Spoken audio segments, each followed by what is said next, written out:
الشيف ممدوح احسن حد بيعمل دونر كباب، ألذ سندوتش في العالم، واصناف تانية كتير هنجربها مع بعض في بابا كارلوس في فرعه الجديد في جليم على الترام جنب صيدلية بلبع. الشيف ممدوح اصبح علم من اعلام اسكندرية ومحبوب الجماهير، وما ينفعش ما نروحش ندعم مشروعه، وخصوصا انه مجتهد جدا وبيعمل مجهود ذاتي كبير عشان يوصل رسالته وطبخه للناس. وعامة الكل بيشكر في أكله وضميره في تقديم أحسن جودة، وده كمان هتشوفه في الفيدباك اللي موجودة في المكان الجميل المبهج ده. الجمبري عنده حجمه كويس، والعيش ده نضيف جدا، وعليه الصوصات اللي هو بيعملها بنفسه. واحد جمبري كرانشي من الآخر مع بطاطس الكرانكل المشرشرة والتوابل والمايونيز التقيل. البسطرمة على الجريل ريحتها جامدة جدا، ولونها يدل على إنها نضيفة جدا ومفيهاش مواد مصنعة، ومع الصوصات في العجين يا عيني يا عيني.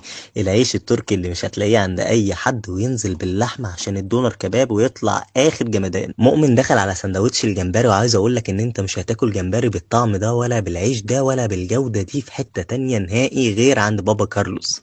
دونر الكباب السندوتش الرسمي، وشكل اللحمة وسط الصوص في العيش يجوع الصراحة. دونر الكباب لأول مرة هندوقه، اللحمة بتاعته خطيرة جدا فعلا، لهم حق الأتراك يقولوا إنه ألذ سندوتش في العالم.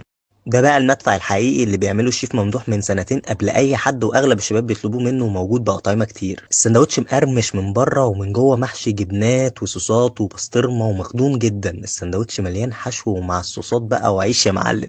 اخر حاجه بقى المكرونه كريسبي تشيز، ودي طبق مكرونه متغرق صوص وجبنه سايحه عليها فراخ مقرمشه. المكرونه نوع كويس جدا، والصوص تقيل جدا، عايز اقول لك انك مش هتقدر تكملها حتى لو معاك صاحبك من كتر ما الطبق ده تقيل ومخدوم. اما بقى البيتزا الميكس باربيكيو الصوص رانش، لوحه فنيه مرسومه على الترابيزه، عجينه رفيعه خفيفه وطريه، وجبنه موتزاريلا الطبيعي سايحه. كل قطمه من البيتزا هتوديك في حته تانية خالص.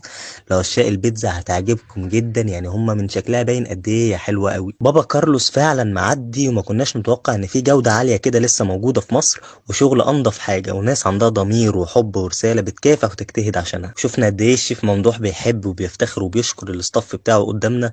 بجد راجل قمه في الانسانيه، فيستاهل كل الدعم وكل الخير. ونشوفكم في تجربه جديده مع المطعمجيه.